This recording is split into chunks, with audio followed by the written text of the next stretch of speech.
Baik, Bismillahirrahmanirrahim. Assalamualaikum warahmatullahi wabarakatuh. Perkenalkan, saya Milzam Zulfikar. Pada kali ini saya akan memaparkan materi mengenai geologi reservoir, konsepnya, serta bagaimana optimasi pada pengembangan lapangan migas.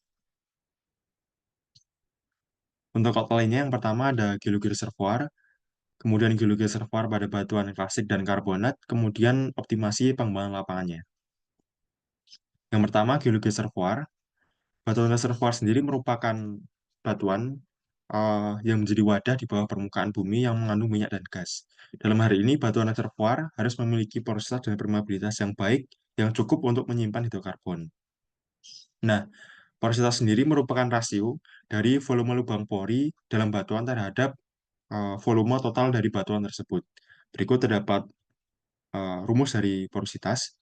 Nah, porositas sendiri dapat diukur di laboratorium maupun diukur menggunakan log seperti pada log densitas, neutron, dan juga sonik. Terdapat dua jenis porositas, yaitu porositas primer dan sekunder. Porositas primer ini yang terbentuk selama pengendapan sedimen, sedangkan porositas sekunder ini yang terbentuk setelah menjadi batuan sedimen. Nah, terdapat jenis porositas berdasarkan konektivitas lubang porinya. Yang pertama, porositas efektif, yang di sini porositasnya terhubung satu sama lain. Kemudian terdapat porositas inefektif yang tidak terhubung satu sama lain. Kemudian ada porositas total yang merupakan gabungan dari dua porositas tersebut. Nah, terdapat juga klasifikasi dari nilai porositas berdasarkan Kusuma Dinata. Di sini dibagi menjadi 6, yaitu ada porositas yang dapat diabaikan, buruk, cukup, baik, sangat baik, dan juga istimewa. Nah, kemudian untuk permeabilitas, ini merupakan kemampuan fluida untuk bisa mengalir melewati batuan atau material yang berpori. Satuannya adalah darsi, namun pada reservoir hidrokarbon pada umumnya memiliki permeabilitas di bawah 1 darsi, sehingga digunakan di sini satuannya adalah milidarsi. Dan ini juga terdapat klasifikasi nilai permeabilitas berdasarkan Kusuma Data dibagi menjadi 4, yaitu ada ketat, cukup, baik, dan juga baik sekali. Terdapat beberapa parameter yang mengontrol nilai permeabilitas seperti ukuran, butir, bentuk, kemudian sebaran pori, jenis dan jumlah kandungan fluida, dan sebagainya. Di sini juga terdapat rumus untuk menghitung permeabilitas yang dihitung juga berdasarkan Q atau rate of flow. Nah, kemudian terdapat hubungan porositas dan permeabilitas terhadap tipe porinya dapat dilihat di gambar sebelah kiri. Di bagian kiri bawahnya adalah basement yang memiliki permeabilitas dan porositas sangat kecil mendekati 0. Kemudian di bagian kanan atas ini ada kebanyakan batu gamping yang memiliki porositas sangat tinggi namun permeabilitasnya sangat rendah karena porositasnya tidak saling terhubung atau porositas inefektif.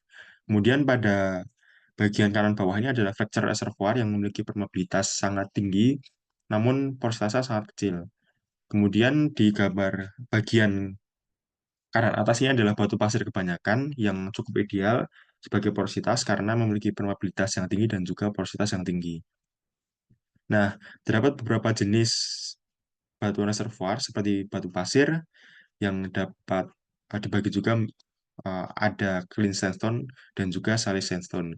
Kemudian ada batuan karbonat dan juga reservoir lain seperti pada batuan vulkanik, fracture reservoir, dan sebagainya. Ini adalah gambar kenampakan batuan reservoir di bawah mikroskop pada sayatan tipis. Pada area yang berwarna biru ini adalah pori-pori batuannya. Kemudian untuk memahami suatu reservoir, tentunya kita juga harus mengetahui tekstur-tekstur batuan klasik yang mempengaruhi reservoir tersebut. Nah, ini pertama terdapat ukuran butir dari mulai clay, silt, sand hingga ukuran yang lebih besar. Kemudian juga terdapat morfologi butir yang berubah bentuk butir. Kemudian ada roundness atau derajat kebunaran dan juga sphericity atau derajat kebolaan. Kemudian juga terdapat kemas atau packing, di sini ada cubic packing atau rhombohedral packing. Kemudian ada sortasi atau penyortiran suatu keragaman ukuran butir dalam suatu batuan. Kemudian juga terdapat hubungan antar butir seperti ada point kontak, concave convex, sutur, dan juga ada grain supported dan matrix supported. Nah, kemudian ada dampak tekstur butir, tekstur batuan terhadap porositas dan permeabilitas. Pertama ada hubungan antara butir dan juga kemas, di mana dalam prakteknya eh, batuan dengan ukuran butir semakin besar cenderung memiliki porositas yang lebih besar juga. Kemudian untuk permeabilitas juga dengan ukuran butir yang semakin kecil, maka permeabilitasnya juga akan semakin jelek karena dipengaruhi oleh capillary pressure yang meningkat sehingga permeabilitasnya bisa menurun. Kemudian untuk hubungan ukuran butir dan juga sortasi, di mana porositas akan semakin baik apabila sortasinya semakin baik pula. Kemudian sortasi juga berpengaruh pada permeabilitas, namun tidak banyak. Semakin baik sortasi, semakin baik permeabilitas juga. Namun permeabilitas lebih dipengaruhi oleh ukuran butir. Kemudian untuk hubungan bentuk butir dengan sphericity dan roundness, di sini di mana porositas akan semakin berkurang apabila suatu butir memiliki tingkat sphericity yang semakin tinggi. Seperti itu. Kemudian untuk packing, di sini akan lebih dipengaruhi oleh orientasi, di mana pada gambar di sebelah kanan ini dapat dilihat memiliki bentuk butir yang pipih sehingga akan berpengaruh pada permeabilitas tergantung pada arah fluidanya. Bila fluidanya mengarah horizontal, maka akan permeabilitasnya tinggi. Kemudian ini ada dalam kita memahami persebaran reservoir, akan lebih baik jika kita juga mengenali bagaimana geometri di bawah permukaannya yang dikontrol oleh lingkungan pengendapan. Seperti pada gambar sebelah kiri dapat dilihat, ini adalah reservoir pada lingkungan turbidat yang saling terhubung, namun jika dilihat lagi di bagian tepiannya ini merupakan shell yang membatasi persebaran dari reservoir tersebut. Kemudian dapat dilihat di sebelah kanan ini adalah respon uh, batu reservoir pada well log yang membentuk pola-pola tertentu, dan dari sini kita bisa menginterpretasikan di mana lingkungan pengendapannya. Kemudian untuk diagenesis pada batuan pasir sendiri dapat dibagi ada beberapa jenis seperti pada kompaksi yang ini merupakan berkurangnya volume sedimen akibat burial dan mengakibatkan keluarnya air formasi dan mengurangi porositas. Kemudian ada sementasi juga yang ini merupakan pelarutan dan proses pembentukan semen. Dan di sini juga berpengaruh pada pengurangan porositas dan juga permeabilitas yang cukup drastis. Nah, ini ada grafik diagenesis terhadap porositas.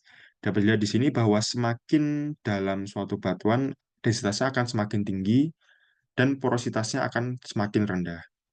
Kemudian di sebelah kanan ini terhadap permeabilitas, di mana batuan di dasar, di bawah, atau di base of channel ini akan memiliki permeabilitas yang juga semakin rendah. Nah, kemudian masuki pada batuan karbonat. Batuan karbonat sendiri merupakan batuan yang mengandung mineral karbonat lebih dari 50%, biasanya terendapkan di lingkungan laut dangkal atau berupa karbonat platform. Nah, ini terdapat beberapa jenis batu karbonat dan juga klasifikasi yang biasa digunakan pada geologi reservoir. Nah, untuk diagenesis batuan karbonat sendiri ada beberapa jenis seperti kompaksi, ada kompaksi fisik dan juga kimia, ada sementasi yang akibat dari presipitasi semen atau kalsit, kemudian ada beberapa tingkat diagenesis juga, yaitu ada egenetik, mesogenetik, dan juga telogenetik. Nah, dampak diagenesis batuan karbonat terhadap porositas dan permeabilitas dapat dilihat di gambar sebelah kiri, di mana pada awalnya batuan karbonat terdeposisi memiliki permeabilitas dan porositas yang cukup baik. Namun kemudian mengalami kompaksi, kemudian turun drastis nilai porositasnya, sedangkan nilai permeabilitasnya turun tidak terlalu drastis. Kemudian akan mengalami sementasi yang ini menyebabkan turun drastisnya porositas dan juga permeabilitas. Setelah itu, batuan karbonat masih bisa bertambah nilai porositasnya apabila mengalami leaching pelarutan atau bertambah permeabilitasnya apabila mengalami fracture. Nah, ini adalah identifikasi batuan karbonat pada well log, di mana batuan karbonat atau batu gamping di sini dijadikan dengan nilai gamma ray yang rendah karena kandungan hasilnya rendah. Kemudian densitas batu gamping rata-rata memiliki nilai 2,6 sampai 2,8 gram per cm kubik. Nah, ini juga terdapat respon batu gamping pada loksonic dan juga jenis-jenis mineralnya. Kemudian di sini ada identifikasi batuan karbonat pada Wheelock. Di sini juga bisa ditentukan litologinya menggunakan crossplot seperti di sini pada crossplot neutron dan juga log sonic atau log DT. Dapat diketahui litologinya pada berbagai interval. Kemudian juga terdapat analisis FMI atau formation imaging log untuk mengetahui sistem porinya pada batuan tersebut. Kemudian memasuki optimasi pengembangan lapangan migas. Nah, setelah dilakukan produksi pada primer recovery atau setelah mencapai produksi puncaknya, maka suatu reservoir akan berkurang produksinya seiring berjalannya waktu, seperti pada gambar sebelah kiri ini. Oleh karena itu perlu dilakukan manajemen reservoir seperti secondary recovery atau tertiary recovery untuk bisa mengembalikan laju produksi, untuk bisa mengurangi depresi yang sebelumnya terjadi, sehingga umur dari produksi bisa semakin panjang. Nah, reservoir manajemen di sini tentunya membutuhkan kolaborasi dari berbagai bidang ilmu eh, yang diintegrasikan.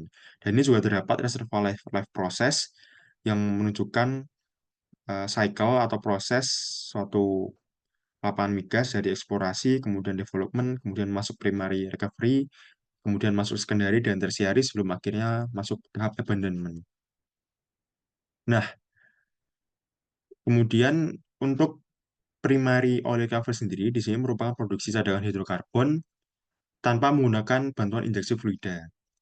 Di sini terjadi natural flow. Apabila terdapat artificial lift, ini hanya menggunakan pump atau pompa saja atau gas uplift dan sebagainya. Kemudian untuk secondary oil recovery dilakukan peningkatan produksi hidrokarbon menggunakan water flooding atau gas flooding. Dan di secondary recovery ini dilakukan pressure maintenance atau maintenance tekanan pada reservoir tersebut. Nah, kemudian untuk tertiary oil recovery, di sini dilakukan peningkatan produksi hidrokarbon yang lebih advance menggunakan metode thermal, metode gas, ataupun metode physicochemical. Nah, physicochemical. Nah, di tertiary oil recovery di sini juga dilakukan beberapa metode seperti EOR atau Enhanced Oil Recovery dan juga IOR atau Improved Oil Recovery. Nah, untuk secondary recovery sendiri, di sini pertama ada water flooding. Water flooding merupakan pembanjiran reservoir untuk mengembalikan energi reservoir. Pertama dapat dilakukan penempatan well-well seperti pada gambar berikut. Yang di titik di tengah itu adalah production well-nya dan di sekitarnya adalah injection well. Injection well akan menginjeksikan air eh, menuju untuk mendorong oil menuju ke well production.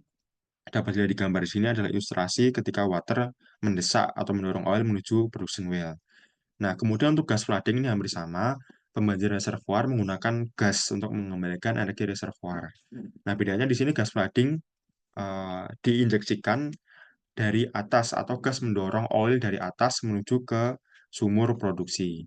Nah, di gambar paling bawah ini terdapat ilustrasi bagaimana hidrokarbon di suatu reservoir didesak, didorong oleh water atau gas flooding dan bisa lebih optimal produksi hidrokarbon di reservoir tersebut.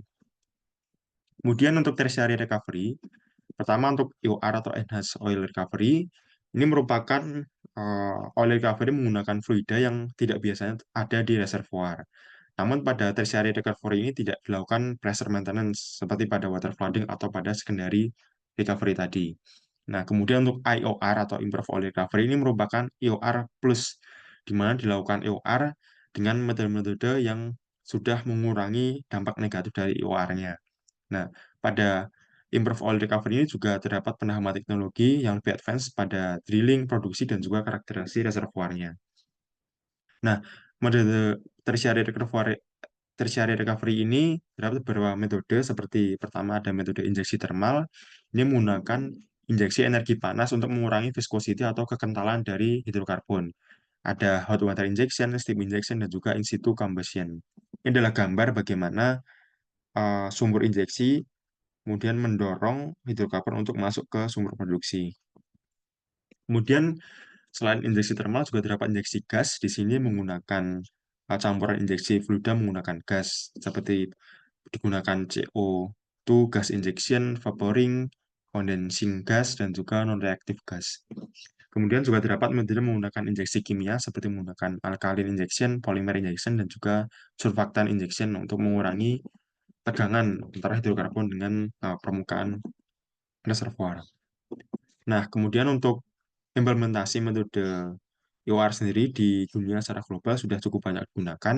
Seperti pada gambar sebelah kiri ini, persentase metode EOR yang digunakan sampai saat ini dominan masih digunakan metode gas dan juga metode thermal, sedangkan metode chemical masih sangat sedikit karena juga harganya yang cukup mahal. Kemudian di sebelah kanan ini adalah grafik bagaimana penggunaan EOR pada batu pasir dan batuan karbonat dengan berbagai metode. Dan di gambar atas ini uh, grafik perkembangannya dari tahun 90 hingga tahun 2008 dapat dilihat di sini cenderung mengalami kenaikan untuk penggunaan metode IOR ini baik pada batuan batu pasir dan juga batuan eh, karbonat. Nah, pada gambar di bawahnya ini terdapat grafik yang menunjukkan bahwa sampai saat ini penggunaan metode IOR pada batu pasir masih lebih tinggi daripada batuan karbonat. Baik, ini adalah daftar pustaka yang digunakan pada pemaparan materi ini. Baik, sekian pemaparan materi dari saya. Apabila kurang dan lebihnya mohon dimaafkan. Wassalamualaikum warahmatullahi wabarakatuh.